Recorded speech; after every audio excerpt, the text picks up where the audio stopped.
Bidadi township ಜಟಾಪಟಿ ಹಲ್ಲೆ ಮಾಡಿದ ರೈತರಿಗೆ ಜಾಮೀನು. ರೈತರ ಮೇಲೆ ದಾಖಲಾಗಿದ್ದ ಕೊಲೆ ಯತ್ನ ಪ್ರಕರಣದಲ್ಲಿ ಜಾಮೀನು ಸಿಕ್ಕಿದೆ. ಬಿಡದಿ ಟೌನ್ಶಿಪ್ ಜಟಾಪಟಿ ರೈತರ ಮೇಲೆ ದಾಖಲಾಗಿದ್ದ ಕೊಲೆ ಯತ್ನ ಪ್ರಕರಣದಲ್ಲಿ ಜಾಮೀನು. ರಾಮನಗರ ಜಿಲ್ಲಾ ನ್ಯಾಯಾಲಯದಿಂದ ರೈತರಿಗೆ ಜಾಮೀನು ಮಂಜೂರಾಗಿದೆ. 11ಕ್ಕೂ ಹೆಚ್ಚು ರೈತರಿಗೆ ರಾಮನಗರ ಜಿಲ್ಲಾ ಕೋರ್ಟ್ ಜಾಮೀನು ನೀಡಿದೆ. ಜುಲೈ 12ರಂದು ಜೆಎಂಸಿ ಸರ್ವೆಗೆ ಅಡ್ಡಿಪಡಿಸಿ ಹಲ್ಲೆ ಮಾಡಿದರು ರೈತರು. ಬಿಡದಿ ಪೊಲೀಸ್ ಠಾಣೆಯಲ್ಲಿ ಕೊಲೆ ಯತ್ನದ ಪ್ರಕರಣಗಳು ದಾಖಲಾಗಿತ್ತು. ಎರಡೆರಡು ಕೇಸ್ಗಳನ್ನು ದಾಖಲಿಸಿದ್ರು ಪೊಲೀಸರು. ಎಲ್ಲ ರೈತರಿಗೂ ಜಾಮೀನು ಸಿಕ್ಕಿದೆ. ಇವತ್ತು ಕೋರ್ಟ್ಗೆ ಹಾಜರಾಗಿ ವಿಚಾರಣೆಯನ್ನ ಅನ್ನದಾತರು ಎದುರಿಸಿದ್ರು.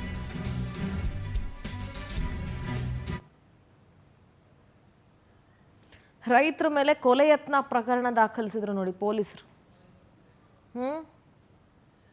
ಕೋರ್ಟ್ಗಳು ಸರಿಯಾಗಿ ಚೀಮಾರಿ ಹಾಕಬೇಕು, ಅವಾಗಲೇ ಬುದ್ಧಿ ಬರೋದು.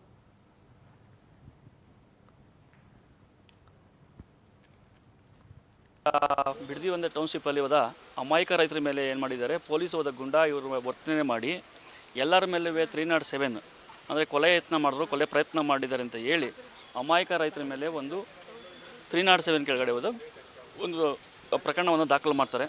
ಮಾನ್ಯ ನ್ಯಾಯಾಲಯದಲ್ಲಿ ನಾವು ಈ ರೈತರಿಗೆ ಈ ಥರ ಅನ್ಯಾಯ ಆಗಿದೆ ಅಂತ ನಾವು ನ್ಯಾಯಾಲಯದಲ್ಲಿ ಬಂದಂಥ ಸಂದರ್ಭದಲ್ಲಿ ರೈತರಿಗೆ ಒಂದು ಜಯ ಸಿಕ್ಕಿದೆ.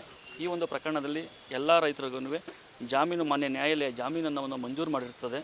ಹಾಗಾಗಿ ಏನು ಜಾಮೀನು ಮಂಜೂರು ಮಾಡಿರ್ತದೆ ಆ ಕಂಡೀಷನ್ಗೆ ಒಬ್ಲೈ ಮಾಡೋಕ್ಕೆ ಎಲ್ಲ ರೈತರುಗಳು ಇವತ್ತು ನ್ಯಾಯಾಲಯಕ್ಕೆ